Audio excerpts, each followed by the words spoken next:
Hi friends, please subscribe to Amravati Media and press the bell icon for more latest updates. YCP warning దెబ్బకు Lokesh red book మూసేశారా?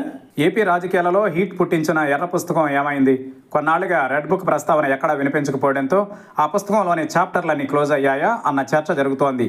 లేకపోతే red book రాజ్యాంగం అంటూ విపక్షం చేసిన విమర్శలతో ప్రభుత్వమే వెనక్కి తగ్గిందా అన్న సందేహాలు వ్యక్తమవుతున్నాయి. గత ప్రభుత్వంలో తమ పార్టీ వారిని వేధించిన వారి లెక్కలో తేల్చుతామంటూ యువగళం పాదయాత్ర సందర్భంగా మంత్రి లోకేష్ రెడ్ బుక్ను ప్రకటించారు.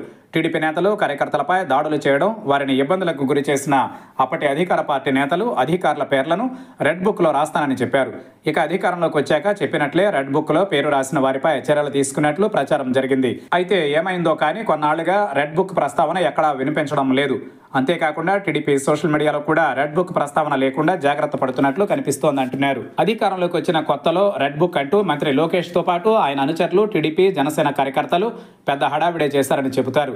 తన పాదయాత్రలో రెడ్ బుక్ చూపుతూ పార్టీ శ్రేణుల్లో ధైర్యం నింపి ఒక ఊపు తెచ్చిన లోకేష్ ఎన్నికలలో గెలిచిన తరువాత రెడ్ బుక్లో ఒక్కో చాప్టర్లో ఒక్కొక్కరి పేరు ఉందని, వారందరి సంగతి తేల్చుతామని బహిరంగంగా హెచ్చరించేవారు.